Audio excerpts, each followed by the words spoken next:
Hello everyone, আমি অনামিকা। সকলকে স্বাগত জানাই আমার নতুন আরেকটি ব্লগে। তো আমি আর বাপন আজকে সকাল সকাল খড়গপুর যাচ্ছি। এবার টোটো ধরে আমরা স্টেশনের দিকে যাব। তো দেখো টোটো পেয়ে গেছি।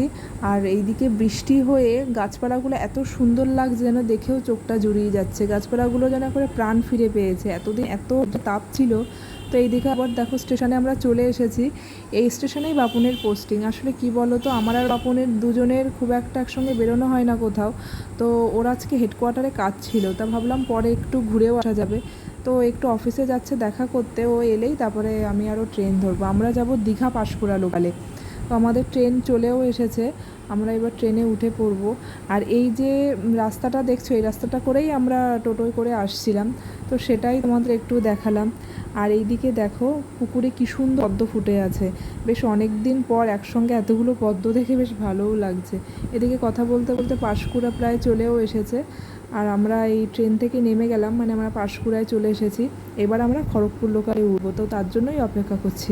আর এই দেখো, এও মনে হচ্ছে ট্রেনের জন্য আমাদের মতো অপেক্ষা করছে, ট্রেন আসবে তাই।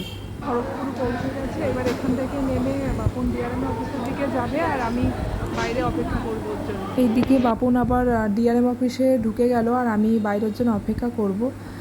দেখো তোমাদের সঙ্গে একটা ঘটনা শেয়ার করি। আমি যখন বসেছিলাম দেখলাম কয়েকজন বয়স্ক লোক, মানে এরা সবাই সবার বন্ধু আর কি। তো এই সব বন্ধুরা মিলে আর একটা বন্ধুর বার্থডে সেলিব্রেট করছে, দেখেও ভালো লাগলো।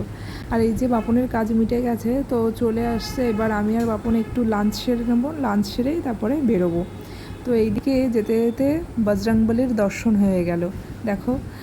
আর আমরা এই জুডিওতে পৌঁছে গেছি, একটু টুকটাক কিছু কেনাকাটা করে নিলাম। তো এইবার বাড়ির দিকে রওনা দেব। এখান থেকে গিরি ময়দান স্টেশনটা খুবই কাছে, তো ওর জন্য আর খড়গপুর যাব না। তো স্টেশন থেকে মেদিনীপুর হাওড়া লোকালে উঠবো, উঠে পাঁশকুড়ায় নামবো, নিয়ে ওখান থেকে হলদিয়া লোকালে চলে যাব। তো এইদিকে ট্রেনে উঠে গেছি, রঘুনাথ বাড়ি নামবো আমরা। আর এইদিকে দেখো বাপন আমি ঘুমিয়ে আছি সেই ভিডিওও তুলেছে। তো আমার ব্লগটি আজকে এখানেই শেষ করলাম। তো আমার ব্লগটি কেমন লাগলো অবশ্যই তোমরা কমেন্টে জানাবে, আর ভালো লাগলে একটু লাইক করে দেবে। আবার দেখা হবে তোমাদের সঙ্গে নতুন আরেকটি ব্লগে। ততদিন সবাই ভালো থেকো, সুস্থ থেকো। Tata, bye bye.